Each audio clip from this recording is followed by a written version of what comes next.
বঙ্গভূমি, মানুষের সাথে মানুষের পাশে।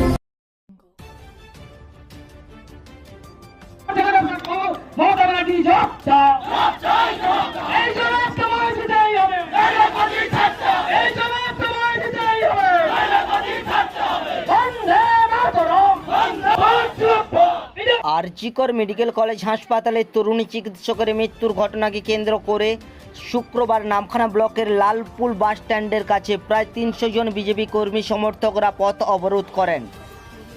2 ঘন্টা ধরে চলে এই পথ অবরোধ। তাদের মূলত দাবি অবিলম্বে মাননীয় মুখ্যমন্ত্রীকে তার পদ থেকে ইস্তফা দিতে হবে।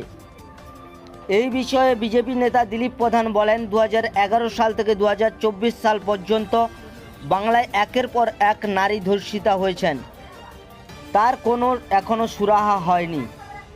এর পাশাপাশি কলকাতার সরকারি হাসপাতালের আরজিকর মেডিকেল কলেজের এক তরুণী ডাক্তারকে যেভাবে ধর্ষণ ও খুন করা হয়েছে তার প্রতিবাদে ব্যর্থ পুলিশ মন্ত্রী, স্বাস্থ্যমন্ত্রী ও মুখ্যমন্ত্রীর পদত্যাগের দাবিতে আজ আমরা পথ অবরোধ করছি। আমরা চাই এই ঘটনার সঙ্গে যারা জড়িত রয়েছে তাদেরকে অবিলম্বে চিহ্নিত করতে হবে এবং শাস্তি দিতে হবে। আজ সারা রাজ্যব্যাপী আমাদের প্রদেশ রাজ্য সভাপতি সুকান্ত মজুমদারের ডাকে 2 থেকে 4টে পর্যন্ত পথ অবরোধ এবং বিক্ষোভ কর্মসূচি চলছে ভারতীয় জনতা পার্টির ব্যানারে।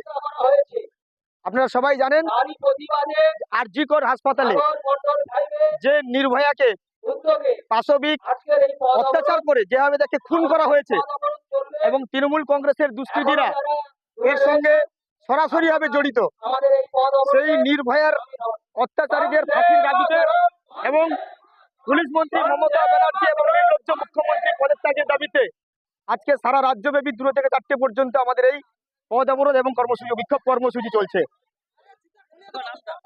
দিলীপ প্রধান। এর পাশাপাশি নামখানা নারায়ণপুরেও এই পথ অবরোধ করা হয়। নামখানা থেকে বঙ্গভূমি নিউজ।